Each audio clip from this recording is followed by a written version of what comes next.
Bismillahirrahmanirrahim. Assalamualaikum warahmatullahi wabarakatuh.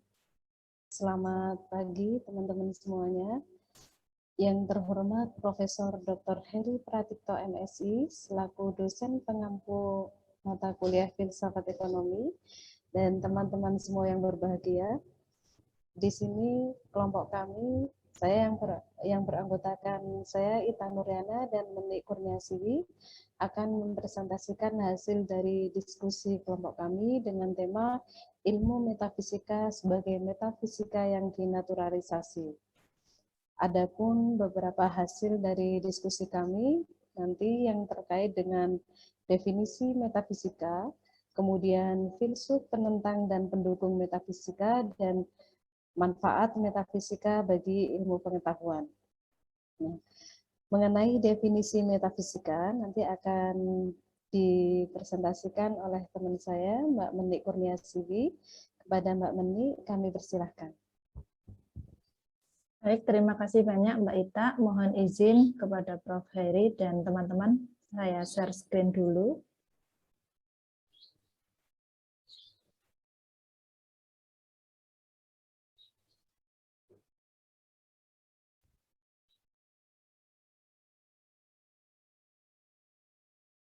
Baik, di sini kami akan menyampaikan hasil diskusi terkait ilmu metafisika sebagai metafisika yang dinaturalisasi.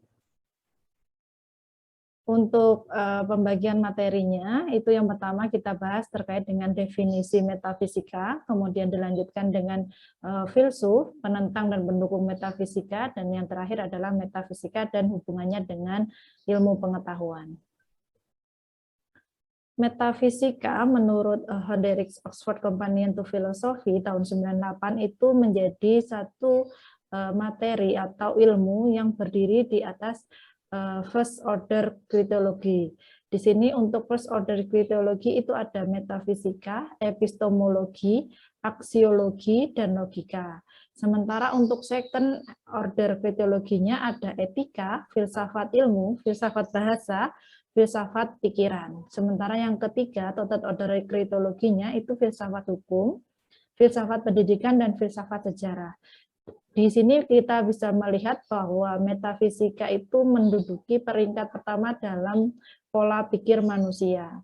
Dari adanya metafisika, kemudian didukung dengan epistemologi, aksiologi, dan logika, itu akan melahirkan perkembangan ilmu pengetahuan yang lain, seperti etika, filsafat ilmu, bahasa, dan pikiran. Kemudian lahir lagi dalam bentuk sebuah aturan yang lebih konkret dalam filsafat hukum, pendidikan, dan sejarah. Makna metafisika dari awal katanya atau dasar katanya sudah dapat dimengerti bahwa metafisika itu berawal dari kata metatafisika, yang berarti adalah sesuatu di luar hal-hal fisik atau yang tidak bisa diraba atau disentuh secara fisik. Metafisika secara tradisional didefinisikan sebagai pengetahuan tentang pengada atau being dari Runs. Kemudian istilah metafisika itu diketemukan oleh Andronicus pada tahun 70 sebelum Masehi ketika menghimpun karya-karyanya Aristoteles dan menemukan suatu bidang di luar bidang fisika atau disiplin ilmu yang lain, yaitu ilmu tentang metafisika. Secara definisi, White itu mendefinisikan metafisika itu sebagai upaya untuk menjawab problem tentang realitas yang lebih umum, komprehensif, atau lebih fundamental daripada ilmu. Jadi kita bisa merasakan tentang sesuatu dulu, baru dilahirkan ilmu atau sains untuk menyelesaikan atau meneliti terkait dengan kejadian atau fenomena tersebut. Kemudian Alston juga mendefinisikan metafisika itu sebagai upaya untuk merumuskan fakta yang paling umum dan luas tentang dunia, termasuk penyebutan kategori yang paling dasar dan hubungan di antara kategori tersebut. Nah, klasifikasinya metafisika itu ada dua. Yang pertama, metafisika generalis atau ontologi, yaitu ilmu tentang yang ada atau pengada. Kemudian metafisika spesialis yaitu terbagi menjadi 3, antropologi yang menelaah tentang hakikat manusia, terutama hubungan antara jiwa dan raganya. Kemudian kosmologi menelaah tentang asal-usul dan hakikat alam semesta ini. Kemudian yang terakhir baru lahir teologi atau kajian tentang Tuhan secara rasional. Nah, ini secara filsafati, antropologi filsafati, manusia itu terbagi dalam beberapa bagian yang dikenal dengan konsep monopluralisme oleh Noto Nagoro.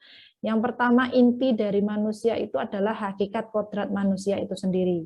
Kemudian susunan kodrat itu terdiri dari 2 hal, yaitu jiwa dan raga.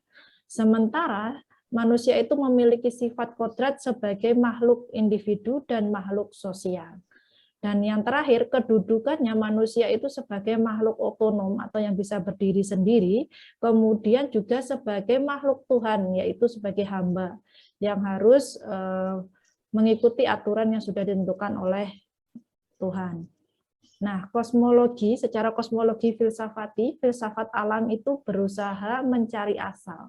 Arts atau archia, asal itu arts dalam bahasa Yunani, terkait dengan asal-usul alam semesta. Nah, contohnya, Thales itu berpendapat bahwa air itu adalah sebagai asal-usul semua kehidupan yang ada di dunia ini. Nah, filsafat alam yang menyelidiki gerak atau motion di alam semesta itu sebagai penyebab adanya perubahan atau change. Kemudian keteraturan alam semesta ini ditentukan oleh gerak atau motion. Gerak ini merupakan penyebab terjadinya perubahan di alam semesta. Akhirnya akal manusia itu akan tiba pada suatu titik yang ultimate, yaitu sumber penyebab dari semua gerak, yaitu unmoved mover atau penggerak yang tidak bisa digerakkan. Nah, dalil kosmologinya seperti ini urutannya. Dari motion, kemudian dari gerakan itu ke perubahan, kemudian ke perubahan itu ke ultimate, dan yang terakhir adalah unmoved mover atau tidak bisa digerakkan lagi. Akhirnya dari kosmologi tadi muncullah dalil pembuktian Tuhan atau dikenal dengan dalil ontologis oleh Anselmus, yaitu segala sesuatu di dunia ini tidak ada yang sempurna, melainkan hanya memperlihatkan tingkatan-tingkatan atau gradasi saja.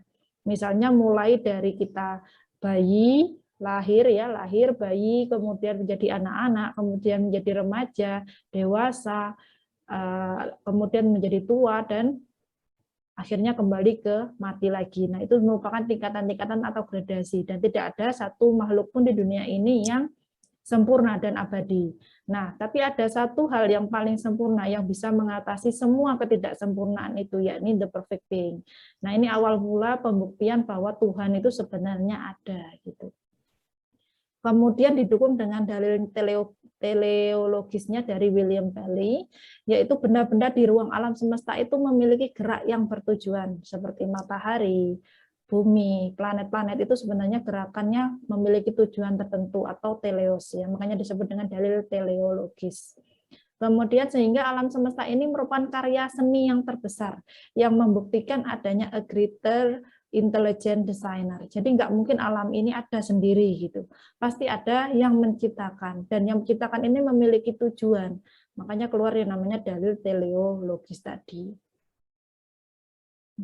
Nah, ini urutannya. Jadi benda di ruang alam ini diciptakan oleh a greater intelligent designer dengan gerak yang bertujuan, sehingga alam ini menjadi sebuah karya seni yang terbesar. Seperti penciptaan bumi juga seperti itu. Karena adanya Big Bang, ya, ledakan, kemudian ada pergerakan di antara lempengan-lempengan bumi, sehingga terciptanya adanya pulau, lautan, gunung, dan seterusnya. Dan dilanjutkan dengan dalil etis, dalam diri manusia itu ada 2 kecenderungan yang bersifat niscaya, yaitu keinginan untuk hidup bahagia, happiness, dan berbuat baik. Kedua kecenderungan itu akan dapat terwujud dalam kehidupan manusia apabila dijamin oleh 3 postulat atau 3 hal yang harus terpenuhi, ya, yaitu kebebasan berkehendak, free will, kemudian keabadian jiwa, ini jiwa yang abadi, ya, immortality, dan Tuhan sebagai penjamin hukum moral. Kalau tiga hal ini sudah terpenuhi, maka manusia itu bisa mencapai kebahagiaannya. Nah, ini hasrat manusia dibagi menjadi dua, ada happiness dan goodness. Jadi happiness dia berbahagia dan goodness dia bisa menyalurkan kebahagiaannya untuk orang lain atau membuat orang lain bahagia. Asalkan tiga hal ini terpenuhi, begitu. Kesempatannya di sini kami akan melanjutkan mempresentasikan mengenai filsuf-filsuf yang menentang metafisika. Ada beberapa filsuf yang menentang metafisika. Yang pertama adalah menurut David Hume. Jadi metafisika itu cara berpikir yang menyesatkan menurut David Hume atau sophistry dan sebuah khayalan atau illusion. Maka sebaiknya karya metafisika ini perlu dimusnahkan karena tidak mengandung isi apa-apa. Metafisika juga bukanlah sesuatu yang dapat dipersepsi oleh indera manusia, sehingga merupakan sesuatu yang senseless. Maka ini perlu dimusnahkan menurut David Hume. Kemudian penentang yang berikutnya adalah Alfred Julius Ayer. Menurut Alfred Julius Ayer, metafisika itu adalah parasit dalam kehidupan ilmiah, yang mana di situ dapat menghalangi kemajuan ilmu pengetahuan. Maka metafisika harus dieliminasi dari dunia ilmiah. Problem yang diajukan dalam bidang metafisika itu adalah problem yang semu atau pseudo problem. Artinya apa? Permasalahan yang tidak memungkinkan untuk dijawab. Jadi ini perlu dieliminasi dari dunia ilmiah. Kemudian penentang metafisika yang berikutnya adalah Ludwig Wittgenstein. Metafisika itu bersifat mystically. Artinya apa? Di sini hal-hal yang tidak dapat diungkapkan atau inexpressible ke dalam bahasa yang bersifat logis. Ada tiga persoalan metafisika di sini. Yang pertama adalah subject does not belong to the words, rather it is a limit of the words. Yang kedua, deed is not an event belief, we do not live to experience deed. Yang ketiga, God does not reveal himself in the words. Kesimpulannya apa? Jadi kesimpulannya yang tidak dapat diungkapkan secara logis sebaiknya didiamkan saja.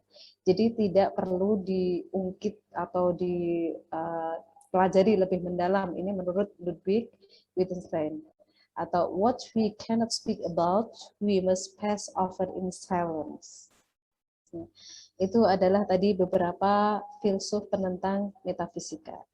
Kemudian di sini ada filsuf pembela metafisika, salah satunya adalah menurut Karl Jaspers. Metafisika itu merupakan upaya memahami cipher, simbol yang menunjukkan eksistensi dan transendensi. Manusia itu sebenarnya merupakan cipher yang paling unggul, karena banyak dimensi kenyataan yang bertemu dalam diri manusia. Manusia juga merupakan mikrokosmos yang mana pusat kenyataan alam, sejarah, kesadaran, dan kebebasan itu ada dalam diri manusia. Maka di sini metafisika itu berarti membaca cipher, transendensi, keilahian sebagai kehadiran yang tersembunyi. Cipher itu adalah jejak, cermin, gema, atau bayangan dari transendensi. Setelah kita mempelajari tadi beberapa filsuf penentang dan pendukung metafisika, maka di sini akan kami lanjutkan mengenai manfaat mempelajari metafisika bagi pengembangan ilmu. Nah, kontribusi metafisika itu sebenarnya terletak pada awal terbentuknya paradigma ilmiah. Nah, ketika kumpulan kepercayaan belum lengkap pengumpulan faktanya, maka ia harus dipasok dari luar. Nah, pasokan-pasokan dari luar tadi itu antara lain dengan metafisika, kemudian sains yang lain, kejadian personal dan historis. Ini menurut Kant. Maka metafisika juga mengajarkan cara berpikir yang serius, terutama dalam menjawab problem yang bersifat enigmatik atau teka-teki, sehingga nanti bisa melahirkan sikap dan rasa ingin tahu yang mendalam. Ini menurut Kant.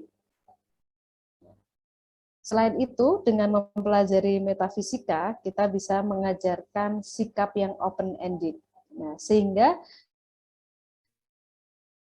hasil sebuah ilmu itu selalu terbuka untuk temuan dan kreativitas yang baru. Ini menurut Kant. Maka para ilmuwan tidak menutup terus hasil temuan ini merupakan temuan yang terbaik, maka temuan itu bisa terbuka untuk temuan-temuan berikutnya dan dengan menggunakan kreativitas yang baru.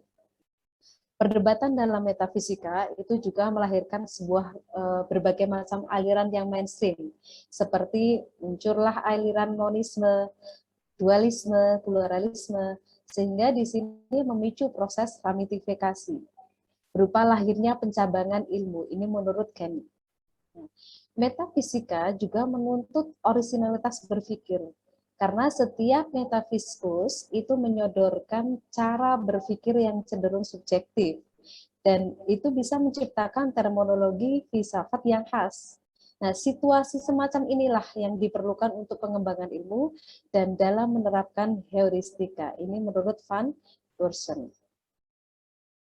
Kemudian, selain itu, manfaat kita mempelajari metafisika juga mengajarkan para peminat filsafat untuk mencari prinsip yang pertama atau first principle sebagai kebenaran yang paling akhir. Jadi filsafat yang sejati adalah mereka yang selalu mencari kebenaran yang paling akhir. Kepastian ilmiah dalam metode skeptis Descartes itu hanya dapat diperoleh jika kita memang menggunakan metode deduksi yang bertitik tolak dari premis yang paling kuat atau cogito ergo sum. Manusia yang bebas itu sebagai kunci bagi akhir pengada. Artinya manusia itu memiliki kebebasan untuk merealisasikan dirinya, sekaligus bertanggung jawab pada diri, sesama, dan dunia.